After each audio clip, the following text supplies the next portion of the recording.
The town looked finished before the Americans even entered it. It was one of those small German towns that, in the last weeks of the war, seemed to have aged 100 years in a single month. Roof tiles were missing, shop windows were cracked or boarded over. The church steeple was still standing, but one side of it was blackened from an earlier strike.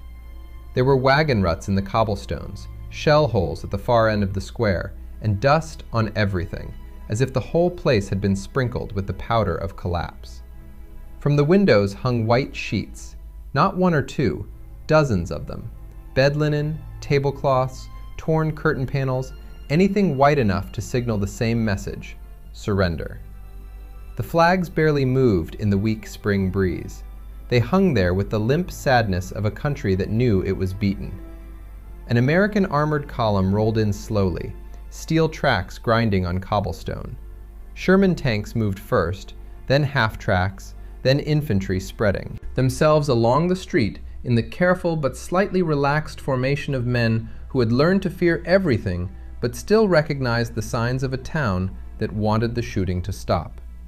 It was April 1945. The Third Reich was collapsing from every direction. The Rhine had been crossed. The Ruhr was being crushed. The Soviets were closing around Berlin. Every man in that American column knew the war was almost over. That was exactly what made towns like this dangerous. A local official had already stepped out to meet the lead vehicles. He wore a dark overcoat, no cap, and his face had the pinched, gray expression common to men who had not slept properly in weeks. He held his hands where everyone could see them. He kept saying the same thing in broken, urgent phrases. No soldiers, no resistance. The town had surrendered. Please, no shelling. Please, no shooting. His voice shook, and either that meant he was terrified or he was a very convincing liar. The Americans listened, but nobody believed quickly anymore. They had been in Germany long enough to know that the end of a war was not necessarily the end of killing. In some places, surrender was real. In others, it was a trap. In one town, civilians stood in doorways and watched in silence. In the next, a rifle flashed from an attic window. In one village, the mayor handed over the keys and begged for order. In the next, a Panzerfaust team waited behind a stable wall and fired at the first jeep through the square. Nobody in that column confused white cloth with certainty. Even so, men relax by instinct when they see surrender. A rifle lowers a few inches. A tank commander rises higher in his hatch. A lieutenant takes out a map. Someone wipes sweat from his neck. Someone lights a cigarette. Someone believes, for 3 or 4 seconds, that today might be easier than yesterday. That was when the shot came. It cracked across the square so sharply that for an instant nobody could place it.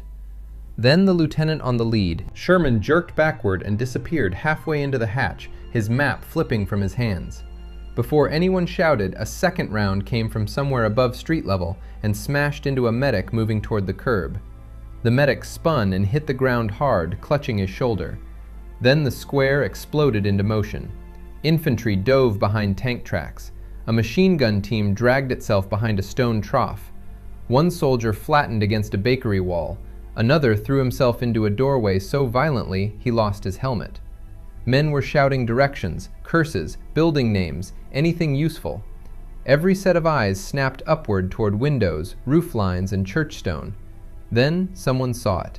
A rifle barrel, dark and narrow, pushing out from behind a white surrender sheet in a second-story window. That image did something to the Americans that no ordinary firefight could do. If a uniformed German soldier fired from a defended position, that was war. If a rear guard fought in the open, that was war. If a machine gun held a crossroads, that was war. But a rifle behind a white flag was something else. It was not just deadly, it was insulting. It turned every accepted rule of surrender into a joke, and every moment of decency into a liability. The Germans behind that window may have expected hesitation. They may have assumed the Americans would take cover, call out for surrender terms, or send infantry to clear the building room by room. They may have believed the white flags still protected the structure from immediate heavy fire. They may have thought the Americans would be cautious about destroying a civilian building in the center of town. If they thought that, They had badly misread the men facing them. The American sergeant nearest the lead tank did not ask for a negotiator. He did not ask whether women and children were inside. He did not ask whether the riflemen had been regular army, Volkssturm, Hitler Youth, or some fanatical holdout who had changed out of uniform and slipped into civilian clothes. He looked once at the broken window and shouted up to the tank commander with the flat force of a man who had seen enough. "Put a round through it." The turret rotated. Anyone who has never stood near a tank gun being fired in a street cannot understand how violent it feels. It is not just noise, it is a concussion that punches the air out of the chest. The Sherman's 75mm cannon leveled on the second-story window, paused, and fired.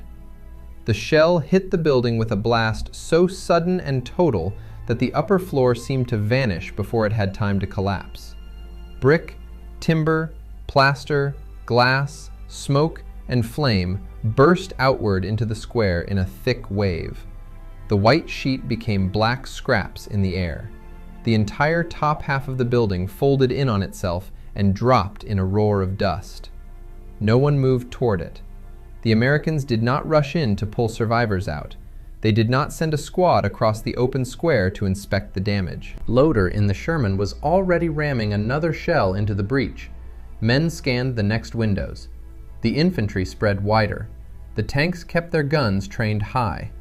In that moment, in that town, whatever remained of the old assumption that surrender signs could still be trusted was blown apart with the masonry. Scenes like that, whether in exact form or in endless variations, defined the final American drive into Germany. By the spring of 1945, many Allied soldiers were no longer fighting only the Wehrmacht. They were fighting fear, rumor, irregular resistance, hidden weapons, collapsing authority, and the ugly tactical possibilities that appear when one side knows it has lost but refuses to admit it.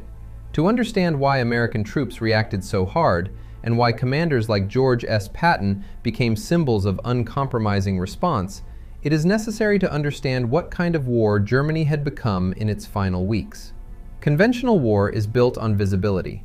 That does not mean fairness. War is never fair. It means structure. Professional armies wear uniforms. They occupy positions. They move under recognized command. They surrender or they do not. They are hostile until they are not.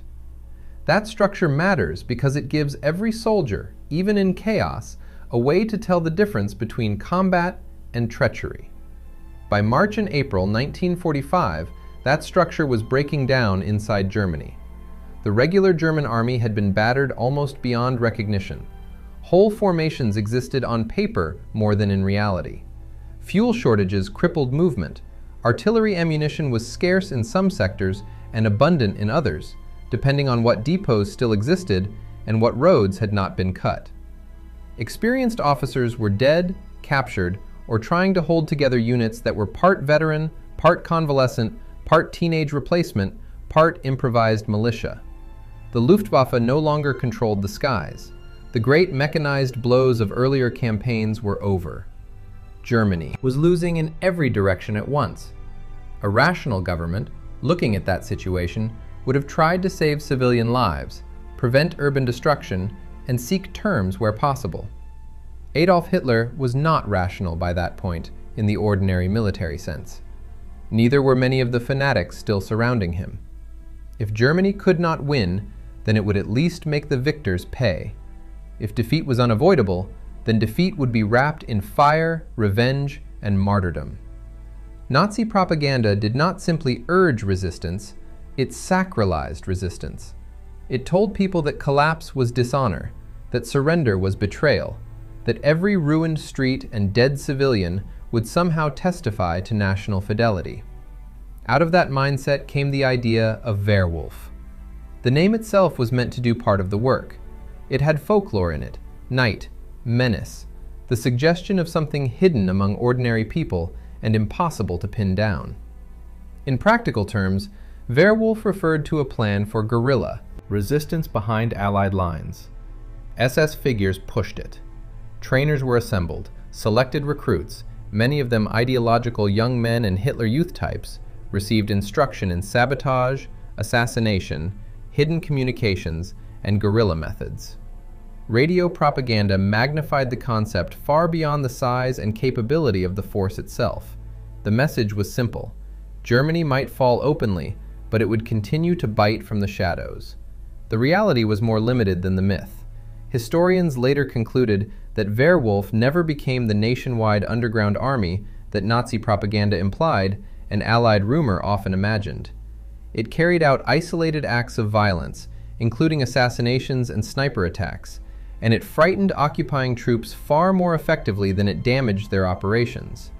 But at the level of the frontline American soldier, the distinction between a vast insurgent network and a handful of determined hidden killers did not matter much.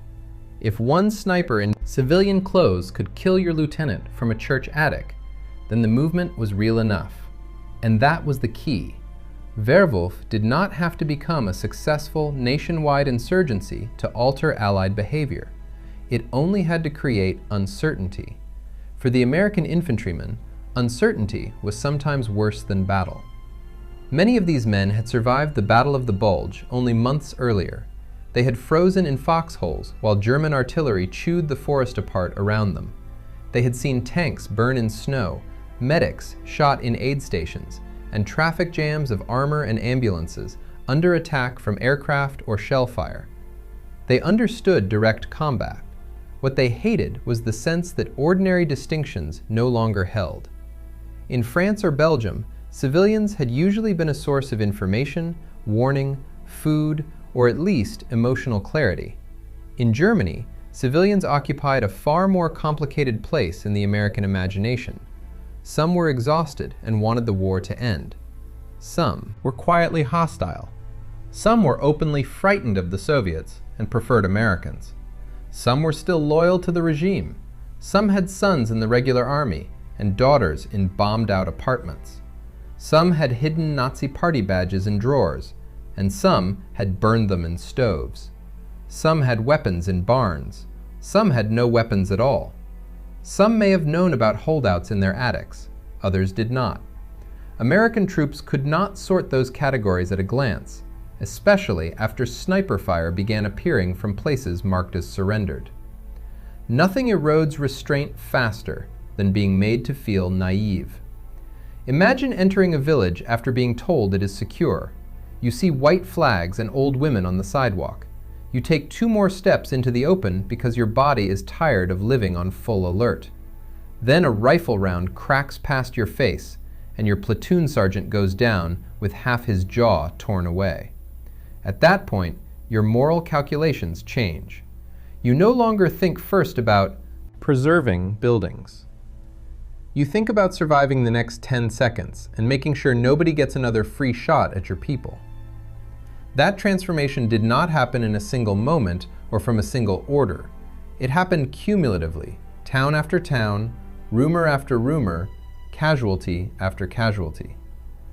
One unit heard that a mayor had invited troops in and a sniper fired from the same street. Another heard that a church had flown a surrender sheet while a machine gun was concealed behind the belframe. Another reported riflemen firing from civilian houses and then trying to pass as non-combatants when captured. Some stories were confirmed, some were exaggerated, some were probably false. In war, rumor spreads faster than paperwork. But frontline behavior is shaped by what men believe is possible, not only by what is later proven. George S. Patton understood that better than most commanders. Patton was not a gentle man and never pretended to be.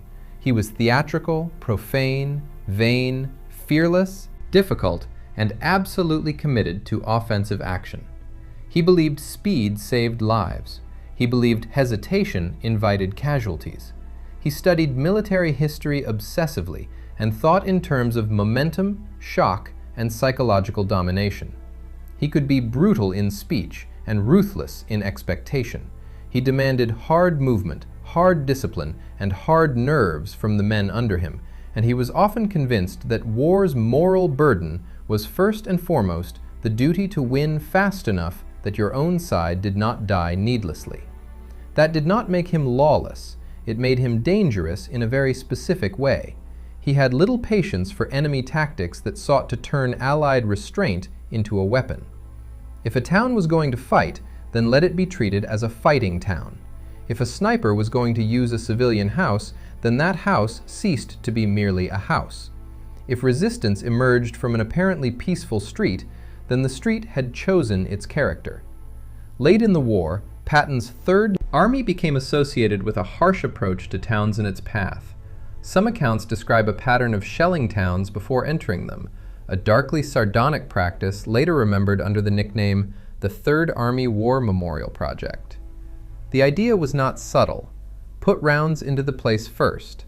Let the inhabitants understand that resistance would bring destruction, and that the Third Army had no intention of feeding men into hidden urban kill zones when artillery and tank guns could do the work at a safer distance. Whether every telling of that policy was exact or not, it reflected the wider truth of how Patton thought.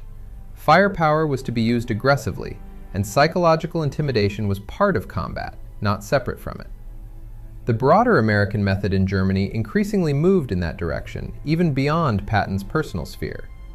During operations such as the reduction of the Ruhr Pocket, any sign of resistance could trigger a crushing response.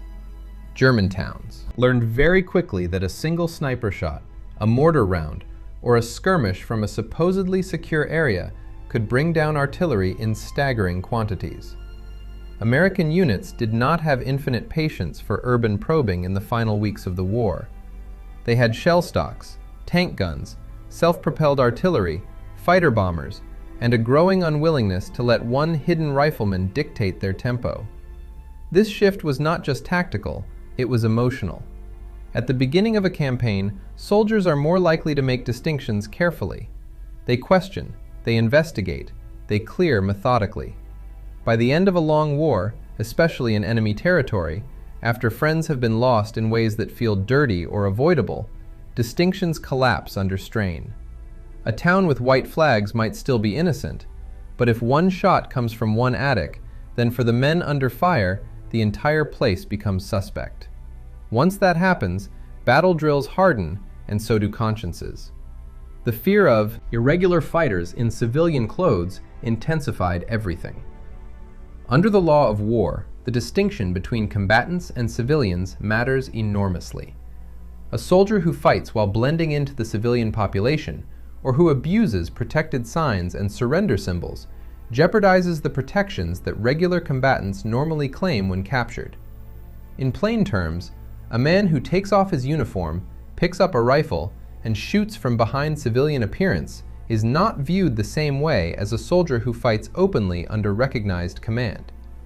The legal categories are technical, but the battlefield instinct is simple. If you want the protections of a soldier, then act like a soldier. If you hide among civilians and kill from disguise, do not expect to be treated as an honorable prisoner afterward. That principle did not always produce lawful or orderly outcomes in practice. Frontline troops under stress are not military judges. They are armed young men running on adrenaline, grief, exhaustion, and tribal loyalty. If they caught a disguised sniper moments after he fired on their platoon, they were unlikely to debate the finer points of combatant privilege. Some irregular fighters were processed through normal channels. Some were beaten. Some were shot in circumstances that were never formally examined or were quietly ignored amid the general collapse of Germany. The final weeks of the war were not a clean moral laboratory. They were a wrecked continent full of armed men whose patience had been used up. This is the part many polished historical summaries smooth over. They describe operations, formations, and surrender ceremonies. But the ground truth in late war Germany could be much uglier. Troops who had watched enemy fighters discard weapons and then demand prisoner protections could become contemptuous of anyone out of uniform. Medics and officers were especially sensitive targets. When men believed the enemy was exploiting the laws of war instead of following them, anger became policy by informal means, even when not spelled out in official language. That helps explain why the response to sniper fire in surrendered towns became so immediate and destructive. An American company approaching a village in March or April 1945 might halt outside the built-up area and send reconnaissance forward carefully. If no fire came, the column advanced. If a shot came from a visible building, that building might receive tank fire before anyone else moved. If fire came from multiple points or from rooftops and church heights, artillery could be called in. If a farmhouse on the edge of town fired on a passing vehicle, the answer might be machine gun suppression followed by a main gun round or white phosphorus. If a steeple was suspected, no commander eager to spare infantry would cheerfully send men up narrow stone steps to be killed one by one. Better to knock the steeple down. In another context, such methods would look excessive. In the context of late war Germany, many officers considered them sensible. That is one reason urban combat in Germany could become so devastating so quickly. Unlike battle in open country, where fire can be directed against obvious military targets, towns are dense with dual-use space. A bakery is a business until it becomes a sniper nest. A schoolhouse is a school until someone mounts a machine gun in the top floor. A church is a place of worship until its tower becomes an observation point. Once that line is crossed, the building's civilian identity no longer protects it in the mind of the troops taking fire. It becomes a weapons platform, and weapons platforms are destroyed. Consider what American divisions encountered in places like Nuremberg. There, in one of the war's final and most politically symbolic urban battles, U.S. troops faced resistance from basements, from rubble barricades, from anti-tank positions concealed in wrecked streets, and from fighters using the ruined city itself as a layered defensive machine.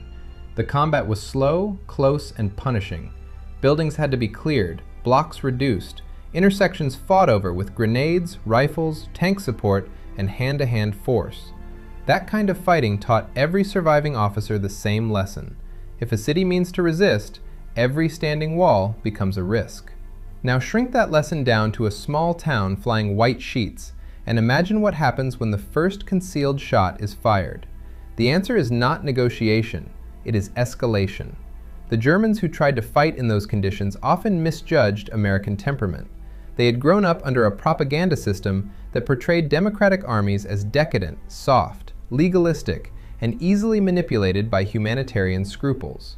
There was some truth in the sense that Western Allied armies cared about rules, occupation policy, and civilian perception more than the Nazi state ever had.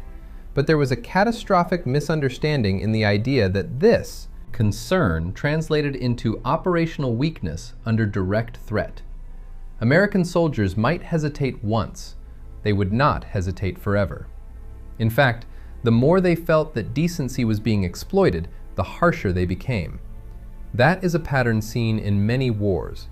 A force that sees itself as civilized can become especially severe when convinced the enemy is abusing civilization's protections as camouflage. The anger is not merely tactical, it is moralized. The enemy is no longer just dangerous, he is dirty, cowardly, illegitimate. Once that label fixes itself in a soldier's mind, mercy becomes much harder to sustain. This is where Patton's legend and the realities of the final campaign overlap. Whether or not every brutal story later attached to his name is literally documented in the form often repeated, the underlying truth is that his army was not disposed to play dangerous games with false surrender. If resistance appeared after surrender had been signaled, the answer was likely to be immediate, overwhelming force. If men were caught fighting out of uniform, sympathy would be minimal. If a town seemed inclined to ambush, Patton's style encouraged making the lesson unforgettable. It worked, at least in the narrow military sense.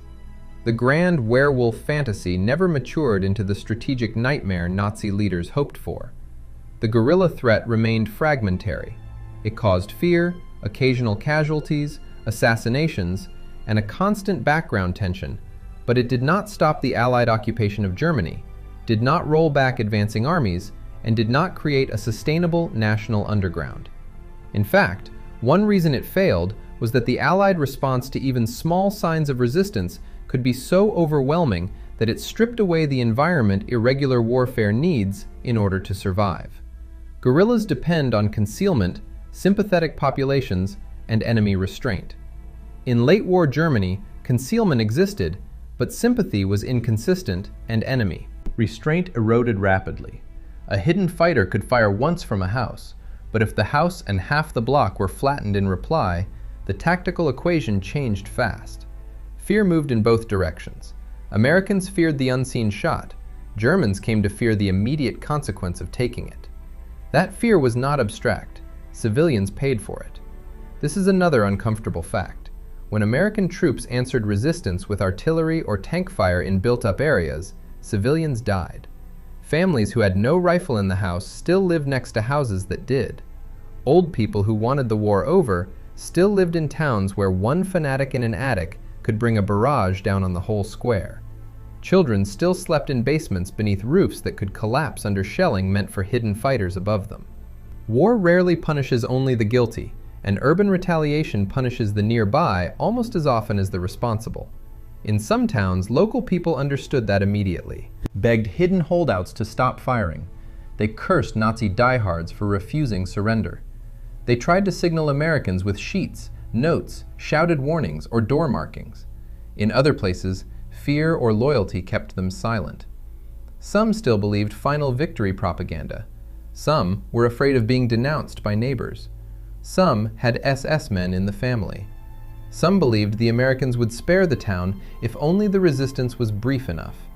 By the time the first shells landed, such calculations were irrelevant. There was also the matter of age. The Nazi regime's final reservoir of fanaticism included boys. Hitler Youth formations and teenage volunteers had been fed years of ideological poison, and some of them entered the endgame with a strange mixture of innocence and zeal.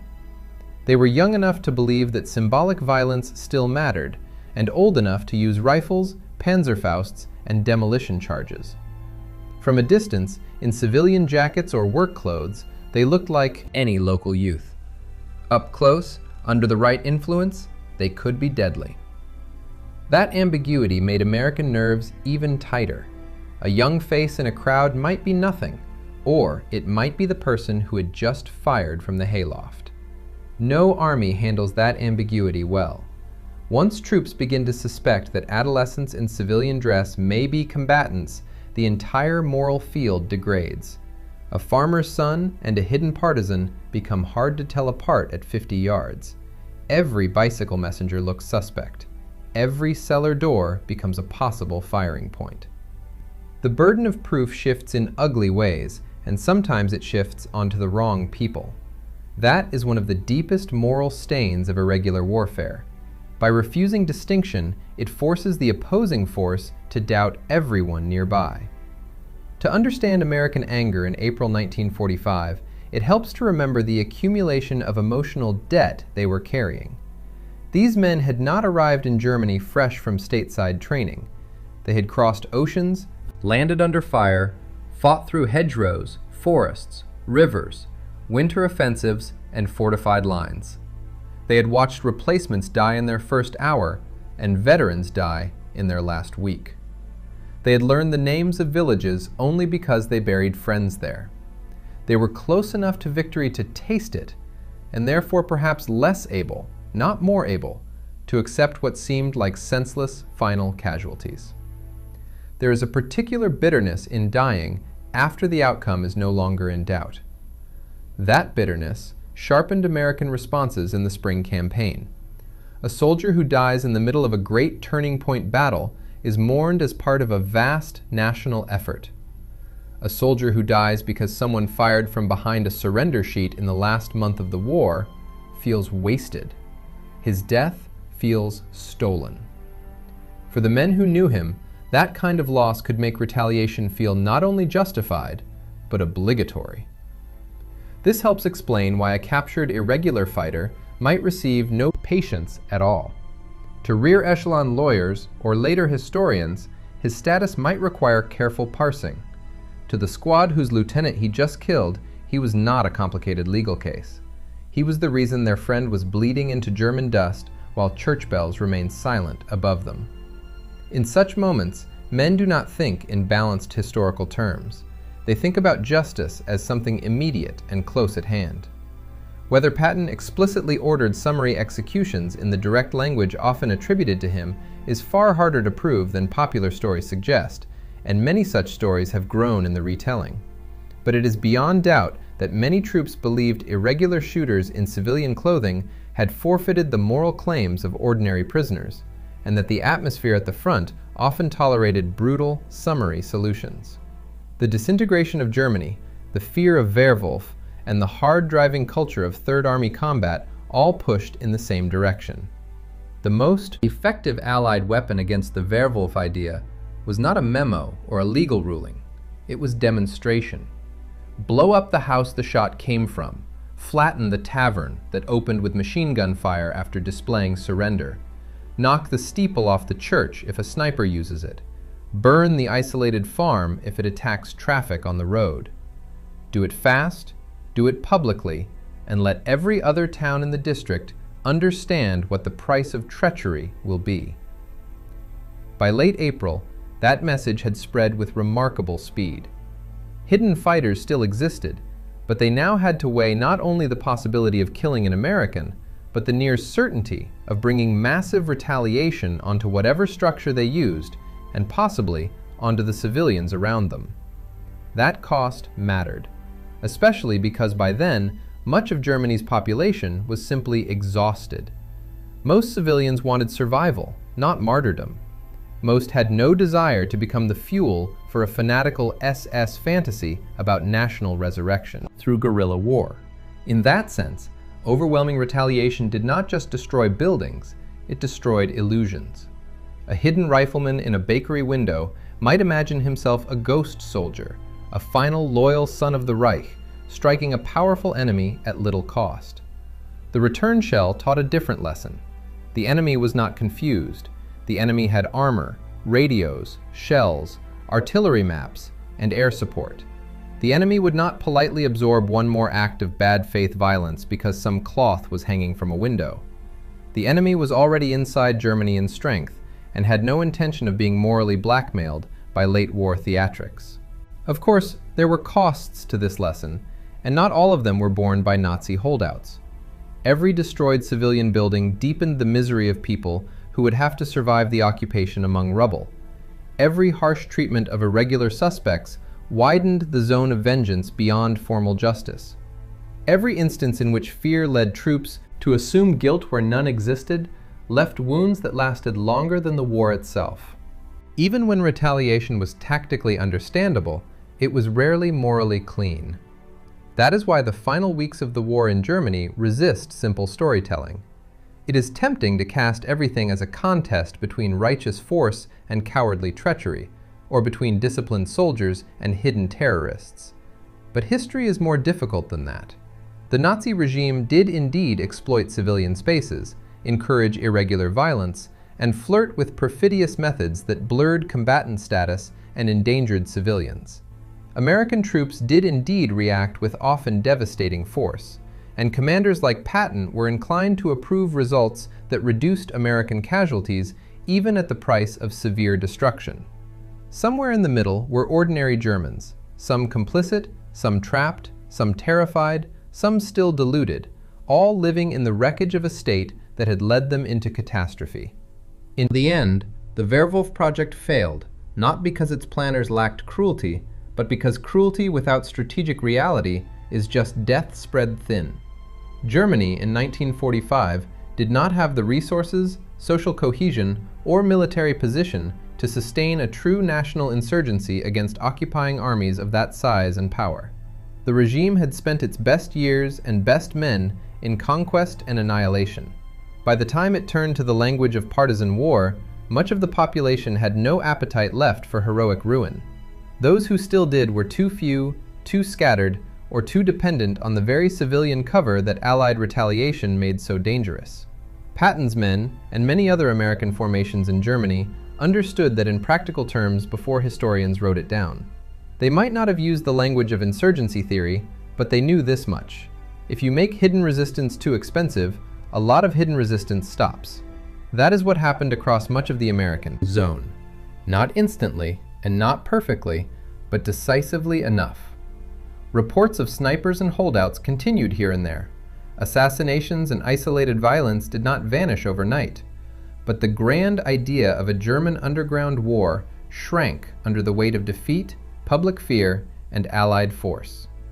The sleeping giant line that Americans like to use about their own country contained some truth in this context. Germany had mistaken restraint for softness, and once restraint gave way, the answer was far harsher than fanatics had expected. Still, even that phrase can hide too much. The Americans who pushed through those streets were not giants. They were tired young men. Men with dirty helmets, bad coffee in their canteens, letters from home folded into breast pockets, and nerves that jerked at sudden noise. Men who missed wives, sweethearts, parents, brothers. Men who wanted to live long enough to see New York Harbor, Chicago train stations, Texas highways, California sunlight, or the porch of a Midwestern farmhouse again. Patton's job, as he and many of his men saw it, was to get them there. If that required shelling first and asking questions later when surrender signs had already been betrayed, then many of them believed it was not only acceptable, but necessary. That belief is easy to judge from distance. It was harder to reject under fire. Stand for a moment in that square again. See the white sheets, the open hatch, the map in the lieutenant's hand. Hear the crack of the rifle. See the medic fall. Feel the drop in your stomach as you realize the surrender signs meant nothing. Then decide what you expect the tank crew to do next. Hold a committee meeting? Send a messenger? Assume the shooter was acting alone and deserves the benefit of every doubt? Maybe from a clean room 80 years later, those options sound civilized. In that square, they would have sounded insane. This does not absolve every act that followed. It explains them. War in its last stage is often the least noble stage. The grand offensives are done. The speeches have become stale. The uniforms are worn out. Ideologies are no longer marching confidently. They are cornered, desperate, and poisonous.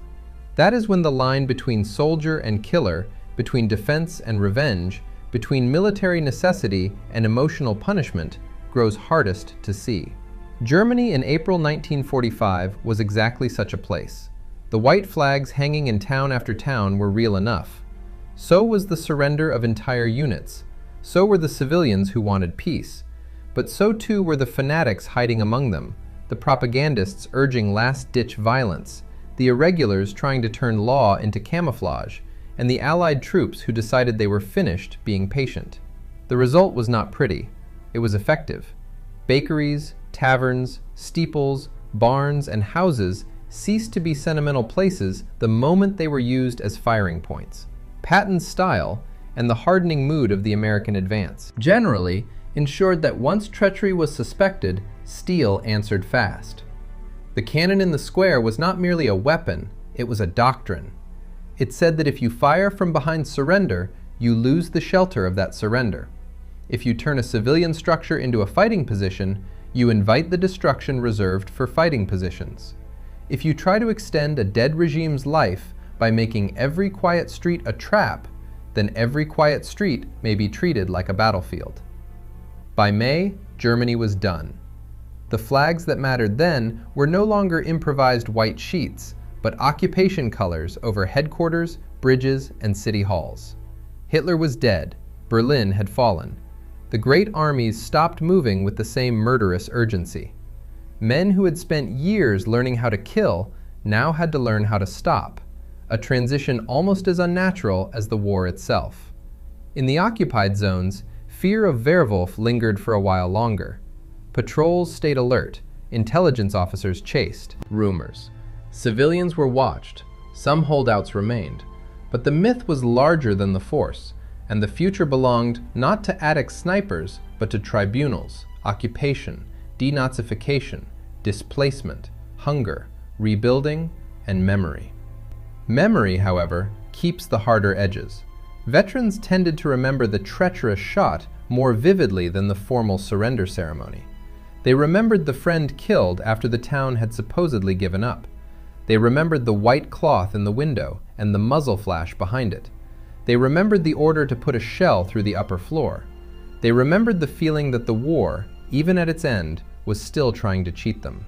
That is why stories about Patton and fake surrender traps have endured, even when details blur and separate incidents merge in retelling.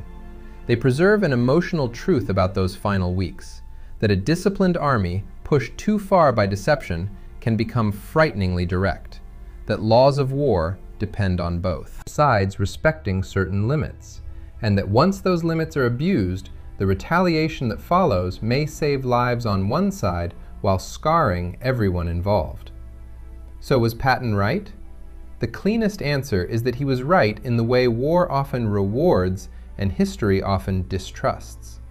Ruthless, fast, demonstrative violence against treacherous resistance probably did help suppress irregular attacks, and probably did save American lives. It also contributed to destruction that swept up civilians and deepened the bitterness of the war's final chapter. Those two things can both be true at once. What cannot honestly be said is that Germany's final fanatics were engaged in some honorable last stand. A man who fights openly in uniform may be defeated and still remain a soldier in the eyes of his enemy. A man who hides behind surrender signs and civilian appearance while firing on medics and officers chooses a different moral category, whether history uses legal terminology for it or not. Americans who responded with tank guns and artillery did not always act with perfect justice, but they were not wrong to conclude that the old assumptions no longer held. In the spring of 1945, that was the central fact. The war had become a contest not just of force, but of trust. Germany's fanatics broke what trust remained. Patton and men like him answered by making trust unnecessary. They replaced it with steel, with preemption, with concussion, with a refusal to give ambiguous threats the benefit of any doubt. And once that happened, the hidden war Adolf Hitler's regime had hoped to ignite never truly stood a chance.